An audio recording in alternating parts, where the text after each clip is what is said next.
Welcome to episode 4 of Globalization, Global Brands and Branding. In part 1 of this episode, which we recently uploaded, we focused on the progress that both India and China had made in the agricultural sector and then went on to see China's progress in terms of industrialization.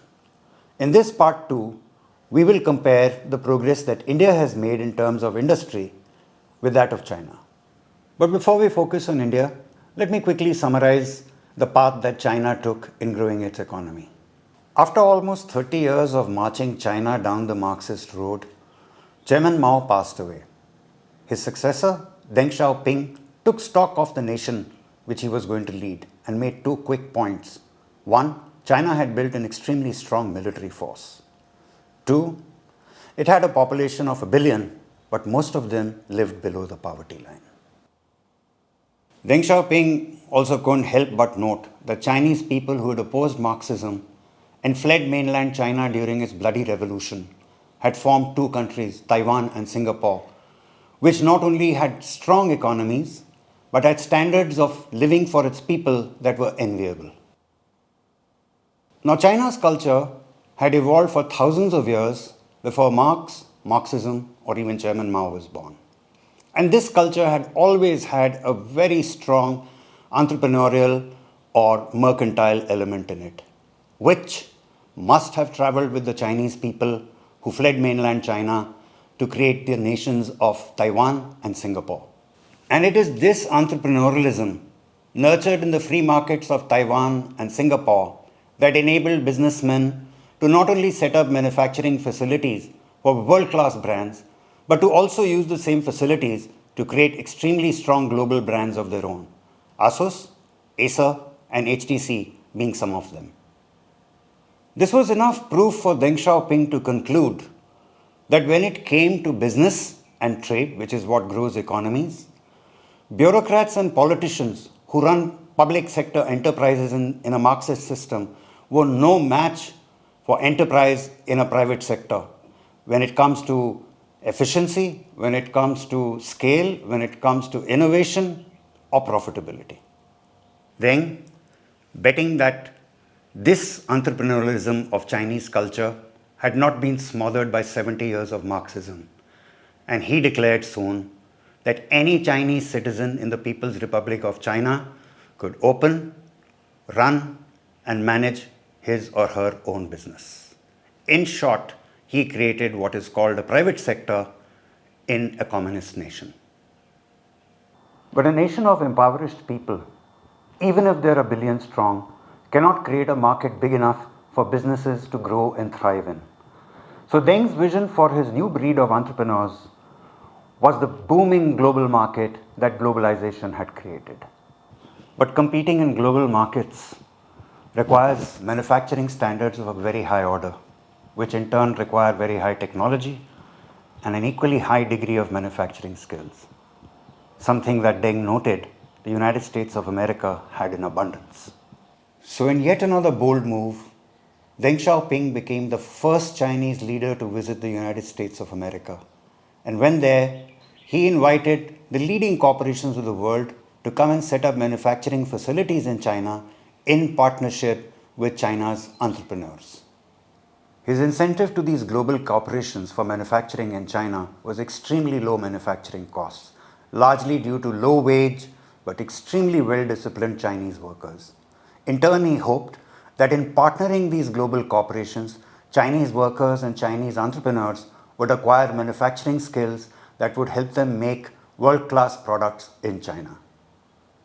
Chinese workers and entrepreneurs proved to be very quick learners, and very soon, customers of the most famous brands in the world started seeing the label "Made in China" on their products.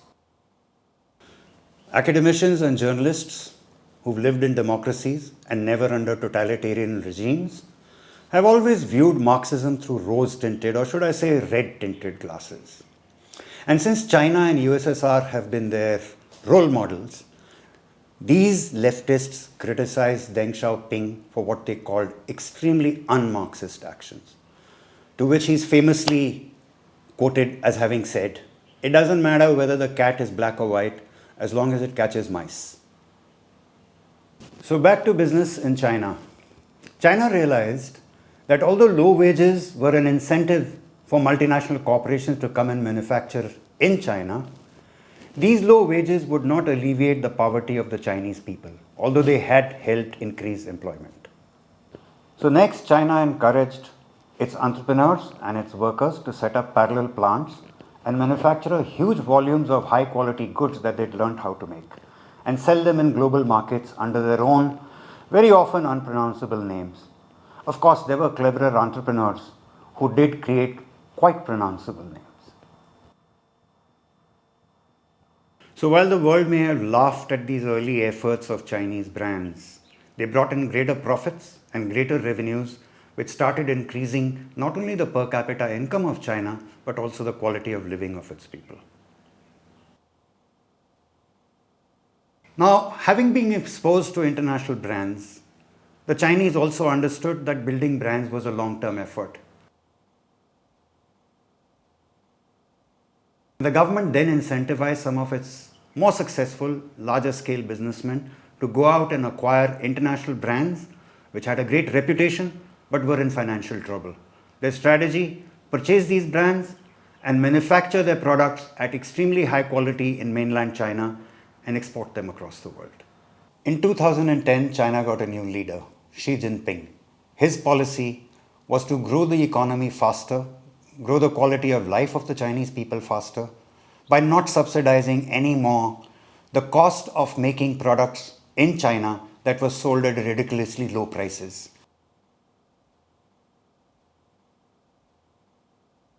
So he decided instead that he would incentivize a new breed of Chinese entrepreneurs to create high quality goods and also use innovative methods to market them under their own brands in world markets. This strategy worked. Nobody laughs at Chinese brands anymore. In fact, some of you may already be using some of them. But more important, two Chinese brands, Haier and Huawei, were selected by Interbrand as two of the 100 most powerful and valuable brands in the world. Driven by these powerful made in China brands, China's economic growth accelerated rapidly in the past 10 years. And today, China's economy is not only second just to the USA, it's about 5 times greater than that of India, as is its per capita GDP. So that's China's story. Now let's move to India's story in this period. India already had a private sector, which I'll dwell on a little later. India, despite being a democracy, chose to invest its money in public sector organizations in sectors such as aircraft manufacturing, heavy electricals, telecom, etc. But some of its public sector companies also dabbled in consumer products. In fact, I was the account director on one such company, which is HMT Watches. One of the facts that our clients told us was that while the market was 90% for women's watches, HMT's production was geared 90% towards men's watches. So there was a huge vacuum for ladies' watches. So the question that I asked was, so then why don't you set this right with another plant? They said, yes, we tried, but unfortunately, a certain minister who wanted to make sure that the second HMT plant came up in his state, somewhere in North India, insisted that the plant be a brick-by-brick replica of the factory in Bangalore. When the HMT management protested that doing this would force production of men's watches in that plant, this would lead to a business failure. But the minister insisted, the plant was built. Then the Indian government had started slowly opening up sectors to the private sector. And Tata's, the biggest industrial group of India, launched a brand called Titan. The ad was very simple. It was just a half-page ad showing different kinds of watches. And more significantly, more than 75% of the watches were women's watches. The client called me before I could call him, and both of us pretty much knew that the story for HMT watches was over.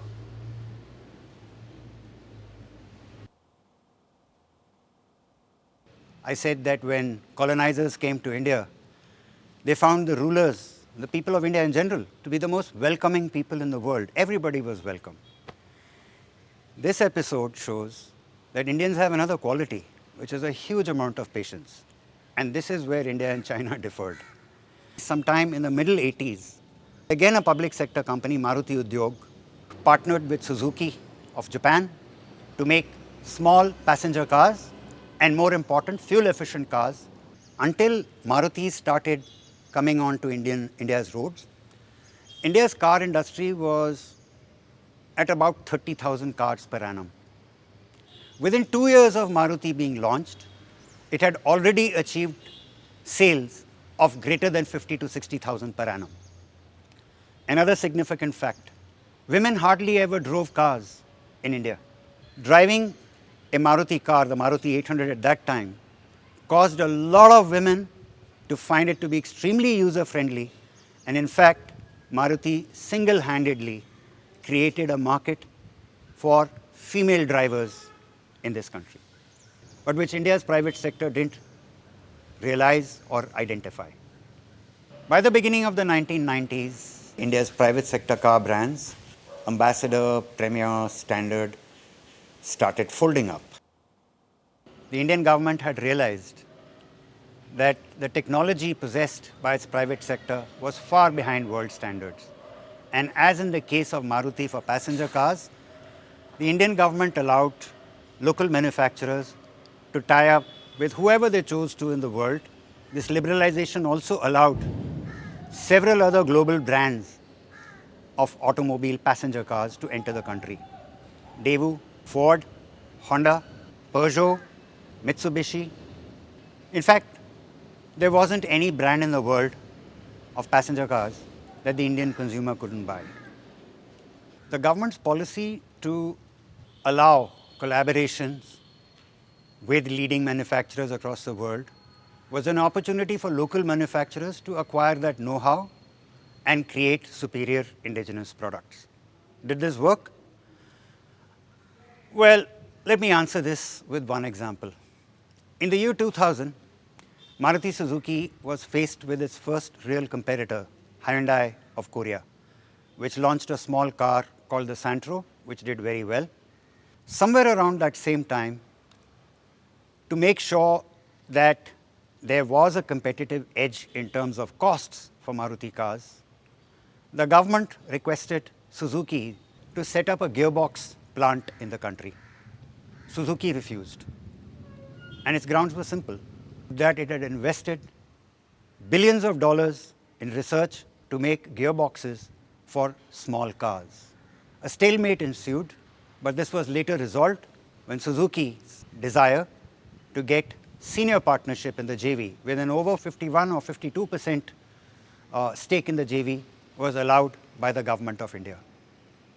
So that may answer whether India had acquired sufficient know-how in these 10 odd years of liberalization and cohabiting with foreign brands.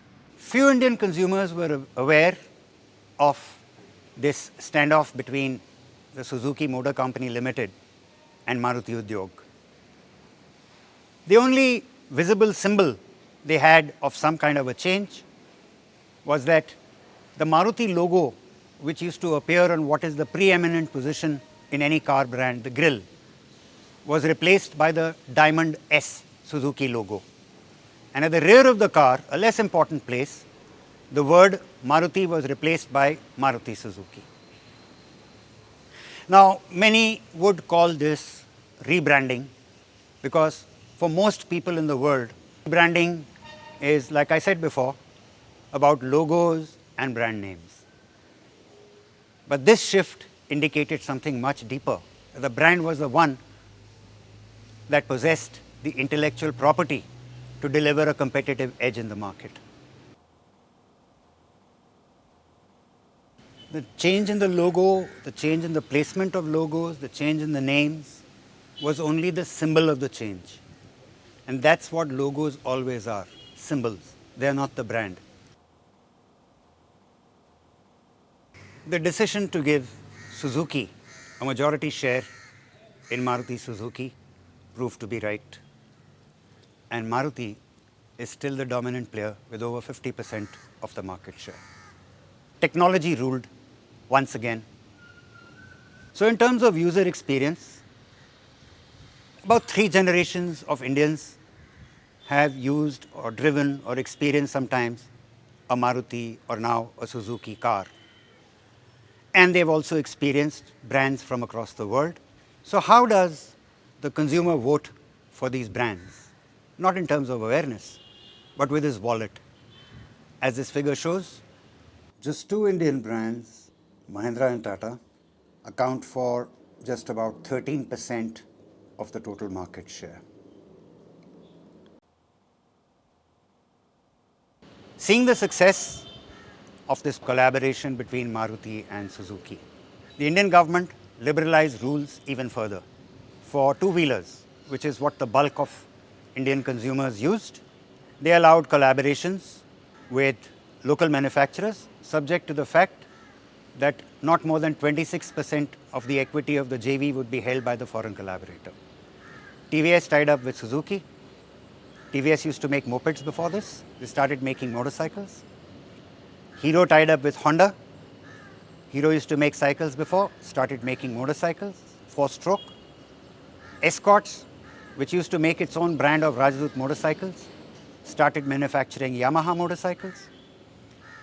Bajaj, which used to be largely a scooter manufacturer, entered the motorcycle market in partnership with Kawasaki.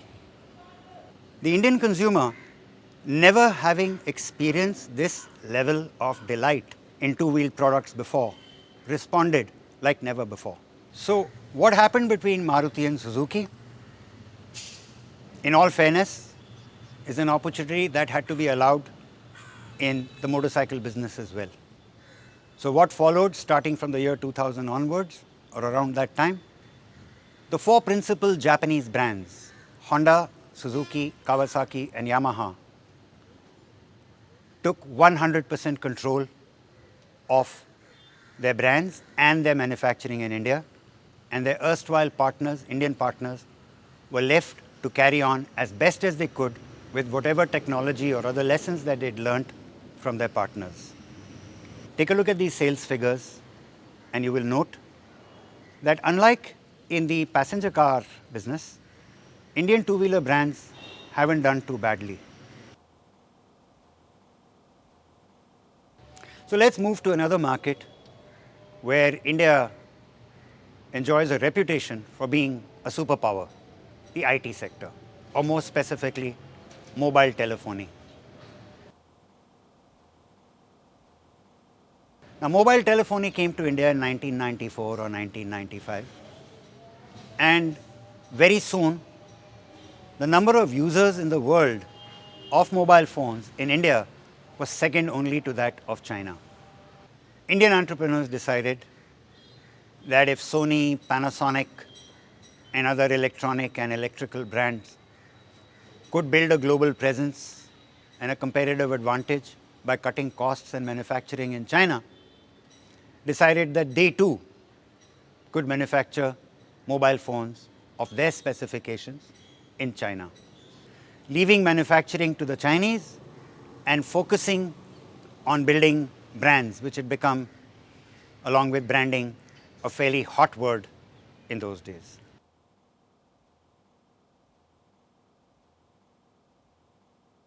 Now, typically, the story as I've heard, I won't take any names, goes as follows.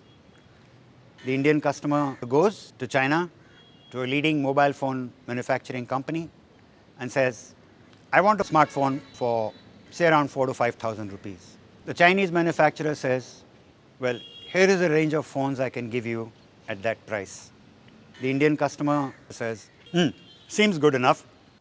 The Chinese, keen to do a better job, would try and upsell the Indian buyer by saying, many places in India have very poor signal. Why don't you try this spec, which has antennas that can pick up signals even in far-lying areas? The Indian customer would say, so what will that cost? Say around 5,800 rupees. Sounds good, but I don't think the Indian consumer is bothered about that. He'll probably shout a little louder or something to that extent. And those 600 rupees or 1,000 rupees extra that you want, I would need to save to build my brand. The Chinese would say, okay, some business is better than no business at all.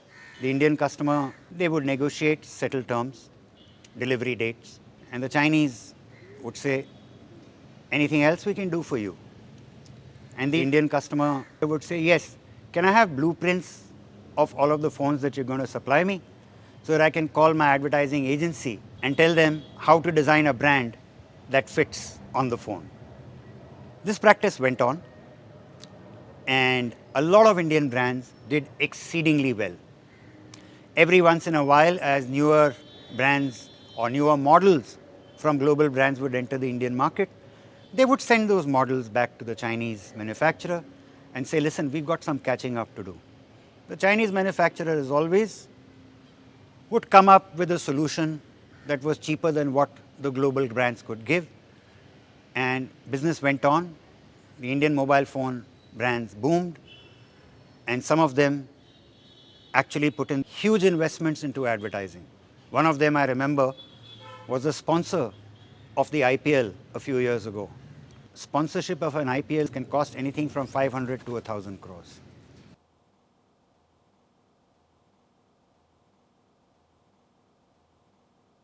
Now, the Chinese mobile phone manufacturers by that time understood that if the world could buy an iPhone with the Made in China label, they were quite capable of launching a Chinese brand in the Indian market. And having learned their lessons, they realized that the Indian buyer, he or she, is value sensitive. E.g., the example of superior antennas for superior call quality. If you explained to him that he was getting something extra for that extra price, he may just switch. Armed with this knowledge, the Chinese mobile phone industry readied their brands for entry into India. In 2014, a new Indian government took the reins of power and launched an initiative called Make in India.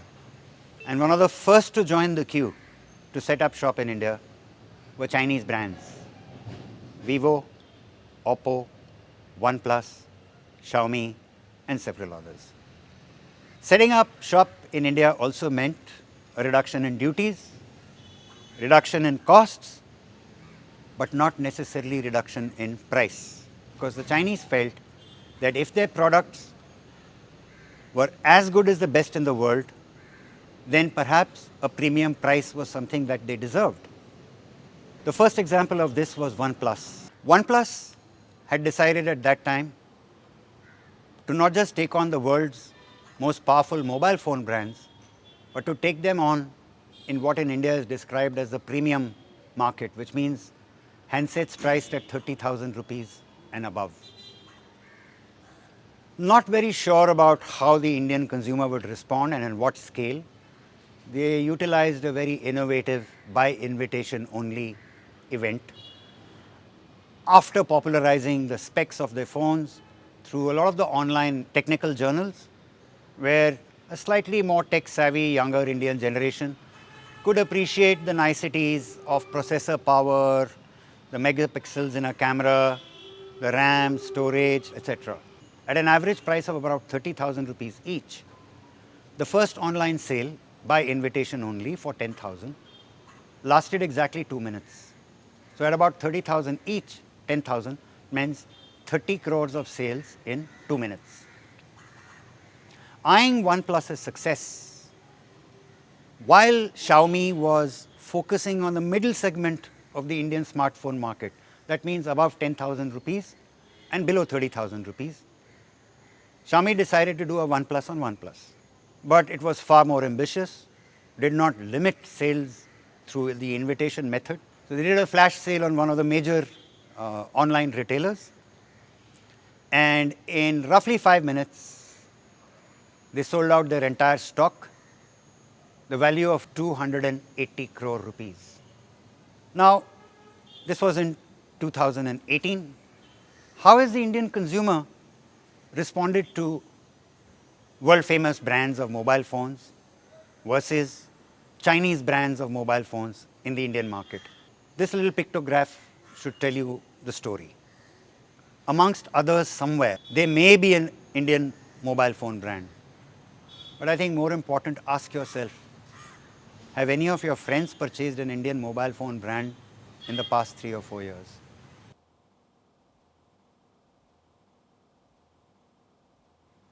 So that was the journey of some of India's public sector and private sector businesses till date since independence, almost 75 years now.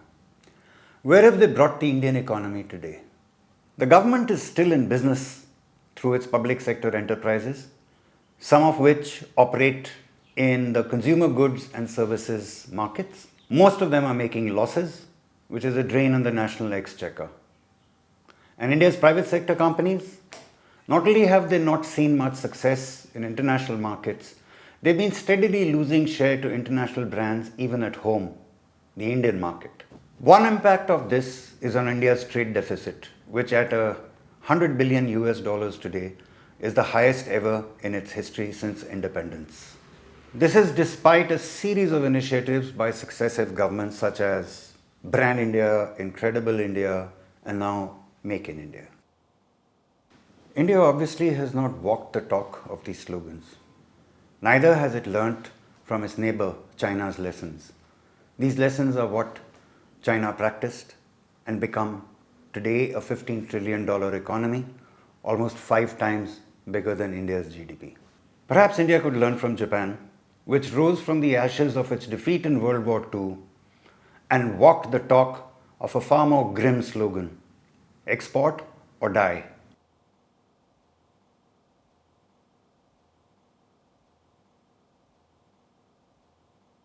If you like this episode, please do hit the like and subscribe button, share it, and ring the notification bell to be informed about the next episode. Don't forget to put your comments and suggestions in the section below.